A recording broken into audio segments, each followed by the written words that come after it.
Intention is, you may say, I want a healing. I want a new job. I want a new relationship.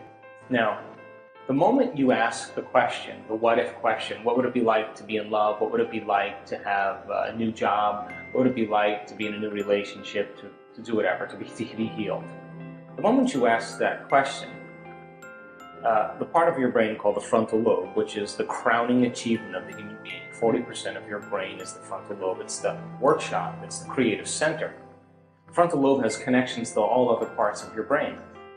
The moment you ask an open-ended question, you speculate a possibility, the creative center turns on and it looks out over the landscape of the entire brain and begins to call up different networks of neurons that are stored in your brain based on something you've learned intellectually, knowledge, or something you've experienced in your life. Like, well, I know what it is to be in love, or I know what it is to have a good job, or I read a book about it.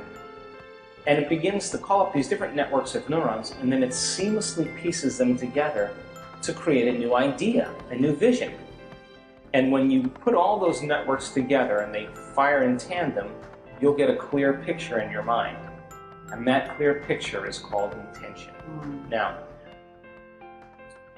the more you have conditions, or the more you have specifics about that job, like, for example, I want to make this amount of money more a year, I want to have health benefits, I want to have 3 weeks vacation, I want to travel, I want to work with great and unlimited creative people.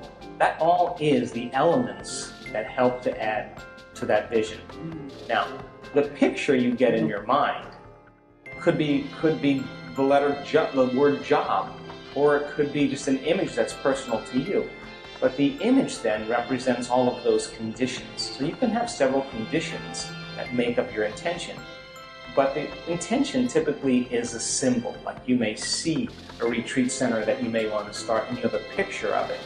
But once you see that picture, the next thing that happens, you start to live that dream. The moment you start to take that dream and it turns into a living motion picture, now you're in that imaginary place.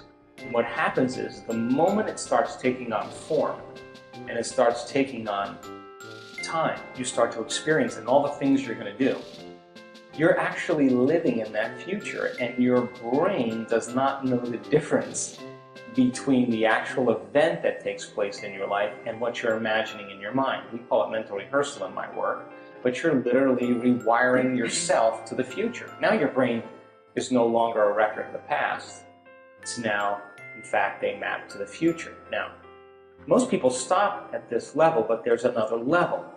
Because once you have that intention, and I watched you do this, what makes the intention have life is when you combine it with that emotion. Why? Because your body is your unconscious mind. It doesn't know the difference between an experience in your life that creates an emotion and an emotion that you're fabricating by thought alone. So your body now, as the unconscious mind, is living in that future in the present moment, and you're beginning to epigenetically change your cells in preparation for that event.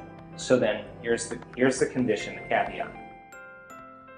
That means then you can't wait for your healing to feel wholeness. You have to feel wholeness for your healing to occur. That means you can't wait for your new relationship to feel love. You have to feel love so your relationship finds you. It means you can't wait to have your new job to feel empowered.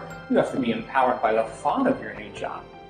So we're switching the model around, because most people wait for something outside of them to change how they feel inside of them. And when they feel better inside of them, they get relief and they say, I like you, you helped me with that. That's cause and effect. That's the old model of reality.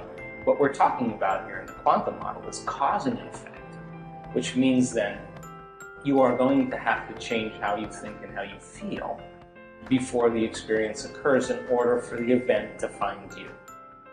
If your personality creates your personal reality, and your personality is made of how you think, how you act, and how you feel, the present personality who's listening to this show has created the present personal reality called their life.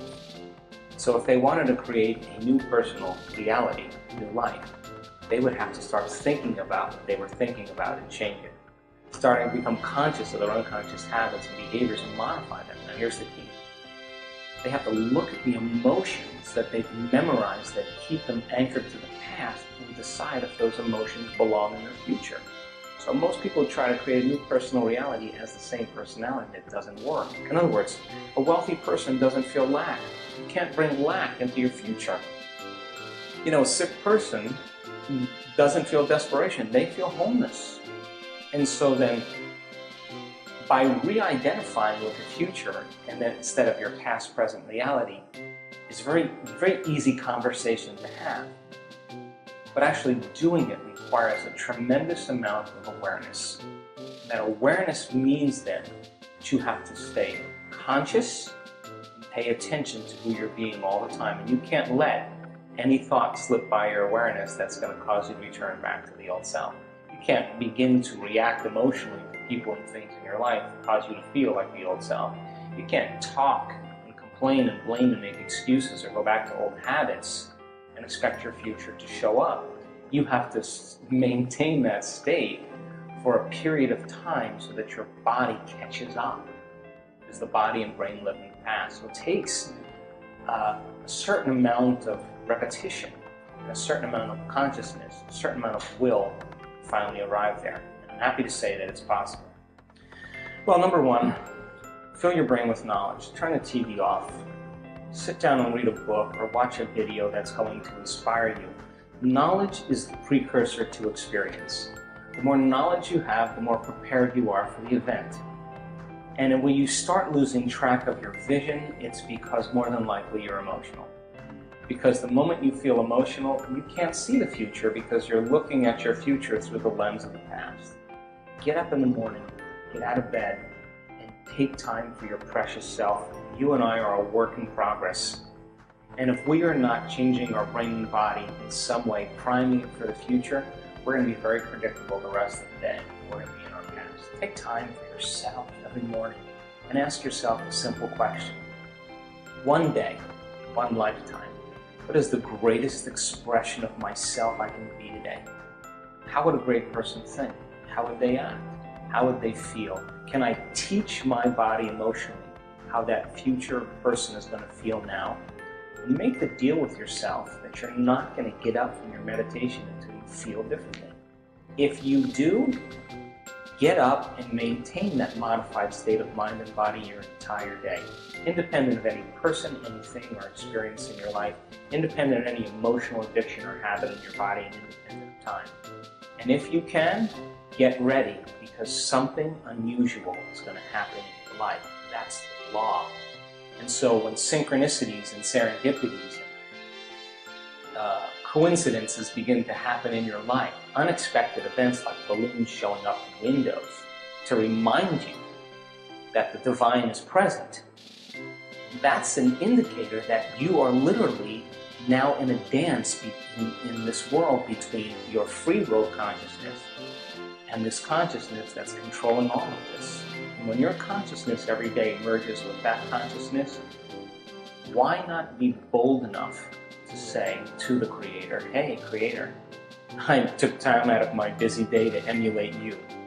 I'm the son and daughter of God. I am emulating you as a creator. But here's the deal. I need a sign from you to let me know that you're real. But don't bring it in a way that I can expect, because if it comes in a way that I expect, it's nothing new. Rock my world. When that starts happening to you on a regular basis, you're less prone to judge your coworker. You're less prone to get upset in traffic. And when the mystical starts downloading data into your brain and you start having really profound experiences, there's only one thing you want to do, and that is to give. You cannot not give in that place. And you can never return back to business as usual, ever again. And so, is it worth the effort? I think so.